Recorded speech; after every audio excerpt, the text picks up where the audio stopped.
என்னோட ரோல் மாடலாக காட்ஃபாதர் எப்படி வேணால் எடுத்துக்கலாம், எப்படி வேணால் எடுத்துக்கலாம். சத்தியமாக ஒன்றுமே இல்லாமையும் சந்தோஷமாக இருந்தாங்க, ஒன்றுமே இல்லைனா கூட சந்தோஷமாக இருப்போம் நாங்கள். அதனால் எங்களுக்கு அது இல்லை. ஆனால் நாங்கள் வாழ்க்கையை ஆரம்பித்து இப்படி தான் போனோம். 20 வருஷம் கல்யாணம் ஆச்சு எங்களுக்குள்ளே. இப்போ நான் சினிமாவில் பெரிய அளவு வரணும்னு கூட நின்று 10 வருஷம் பிரேக் எடுத்து சரி கல்யாணம் ஆனால் அடுத்து குழந்தை எப்போன்னு கேட்பாங்க, வீடு வாங்கிட்டான்னு கேட்போம். இது ரெகுலராக ஒரு ஃபார்மேட்டு. ஆமாம், பழைய படம் மாதிரி. படித்தாச்சா, வேலையாச்சா, ஓகே, கல்யாணம் ஆச்சா, குழந்தை பிறந்தாச்சா, அதுக்கப்புறம் இப்படியே தான் போவோம்.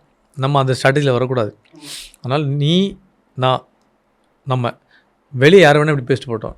எங்கள் அப்பா அம்மா கேட்டாங்க, சரி எப்போவுமே ஒரு ஸ்டேஜுக்கு அப்புறம் ரொம்ப கேப் வந்துன்னா ஒன்று பையனையும் பொண்ணையும் வந்து என்னம்மா கல்யாணம் ஆகி குழந்தை பிறக்கலை என்ன இதெல்லாம் வரும் கண்டிப்பாக.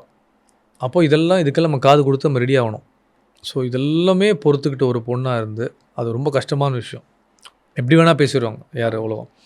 அதையும் விட்டு எல்லாத்தையும் பொறுத்துக்கிட்டு பிரேக்கப் பண்ணி என்னை தள்ளி தள்ளி தள்ளி தள்ளி தள்ளி தள்ளி தள்ளி கொண்டு போய் சேர்க்குற இடத்துக்கு சரி அந்த ஸ்டேஜ் நமக்கு தெரியும், நம்ம எங்கே வரும் நமக்கு தெரியும். ஆனால் அந்த இடத்துக்காக ஒருத்தன் புஷ் பண்ணோம். அது அண்ணனோ தம்பியோ அப்பாவோ அம்மாவோ இதெல்லாம் கடந்து இது எல்லாமே சேர்ந்து ஒரே ஆளாக மனைவியாக இருக்கிற பட்சத்தில் புரிஞ்சுக்கிற இடத்துல கொண்டு போய் நிப்பாட்டுறதுலாம் அது சாதாரண விஷயம் கிடையாது.